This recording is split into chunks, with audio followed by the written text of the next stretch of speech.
Welcome to Certain Point of Views Trade School, where each episode a different host talks about a comic book trade paperback that they loved and why they love it. Hello, everybody. My name is Bill Barber. You may know me as one of the hosts from the podcasts Gaming and Collecting, The 3DO Experience, or Geek Addicts, and I will be your host today. And I am super excited to get the chance to talk about one of my favorite comics from back in the day. Today, we will be talking about the 1993 Flash storyline, The Return of Barry Allen. The second major storyline in Mark Waid's legendary run on The Flash in the 90s. Written by, of course, Mark Waid, with art by Greg LaRocque in what would end up being his final contribution to the Mark Waid Flash comic, or just actually I should say the Flash comic in general, because he had previously done pencils as well for the Bill Menser-Loeb's run before. But yeah, The Return of Barry Allen. This is a very interesting comic for me. It is in a lot of ways the comic that really opened my eyes to the medium and made me a comic collector to this day. Even if I don't really collect single issues anymore, I'm still a dedicated trade collector. And this was really the book that got me hooked. So I guess a little background. I've always been like a DC guy, particularly watching the DC animated universe back in the day. And I always remember watching Justice League, being a big fan of Wally West, the Flash. So, of course, I was very curious about his comics, and going into the store, I just happened to, this was one of the trades on the shelf, the original printing of it. So, of course, I picked that up, and immediately I was very confused by the massively different characterization for the character than in the animated series. And what I would learn was the Mark Waid's writing, in a lot of ways, really solidified the character of Wally West for me. Because I know, like, after going back and looking at the original, like, Mark Baer and stuff, or even, like, the early Menser-Loeb stuff, like, Wally was kind of a jerk. Like, he was not a pleasant character. And the development he got throughout the Menser-Loeb's run, and then especially with the start of Waid's run, especially with, like, Born to Run, really highlighted this character for me and why he quickly became my favorite comic book character of all time. So, The Return of Barry Allen storyline is very interesting. It actually, the original trade has this very interesting little preamble written by Mark Waid and editor at the time, Brian Augustine, basically highlighting Waid's frustration over the constant questions asked of when is Barry coming back? When are they going to reintroduce Barry?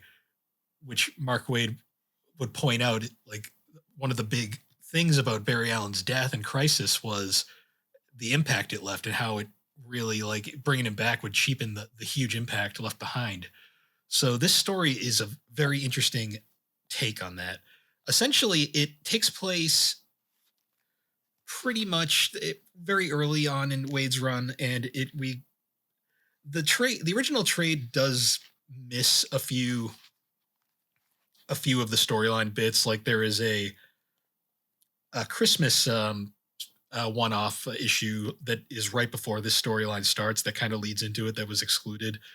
There was also a Green Lantern tie-in issue that was cut, and a issue that was related to DC's Bloodlines event from the 90s that was also cut.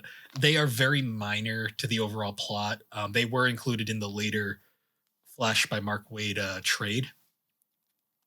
But I have to say, like, the interesting introduction of the comic essentially starting with Barry returning. And as a kid, I had no idea who Barry Allen was. I only knew Wally West as the Flash. So I was very interested on this whole history of this other character who was the Flash for much longer than Wally West. And it was very interesting the way they brought him back, where it was kind of like, he's back now and no one really wants to believe it. So, of course, Wally is very skeptical at first. And it's also interesting seeing Barry get reacclimated to the current DC universe at the time, where he's seeing characters like the Pied Piper, who were previously villains to him, are now reformed. And the immediate clash of Wally having to come to grips with the fact that, like, this is his hero that he replaced, and now he has to basically let him know like that he is now also the Flash, and it's kind of an interesting like dynamic at first. Wally is he's very unsure of himself, and it's kind of a theme throughout this arc. But we do get to see a few moments. We get to see Wally and Barry team up on a few cases, and it all one of the big major events that happens right away is Barry leaves for a bit, and Wally eventually finds him at his wife's grave, Iris West, and that is enough for Wally to really recognize that this is Barry, and they can finally move on. So following that, we get a few more arcs, like a lot of Wally, Barry, and Jay basically going around doing different things.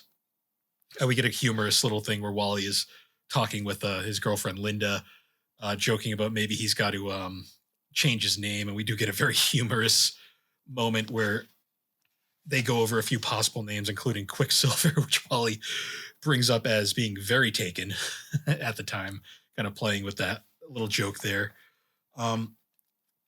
What's crazy though is the farther we get into the book, the more you start noticing that Barry is kind of off. Like he's acting very violent and kind of unhinged at times, and it's starting to concern everybody to the point where during a mission, Barry essentially leaves Wally for dead. And Wally is so distraught to the point where he basically is ready to give up being a hero. And during this whole thing, we have Jay, he goes and meets up with some of his Golden Age buddies, including like Max Mercury and Johnny Quick, not Johnny Thunder. Because they got to they know something's up with Barry, and they really got to knock some sense into him because he's just straight up unhinged and on his own. He's basically gone rogue. So during this time, they're busy trying to take care of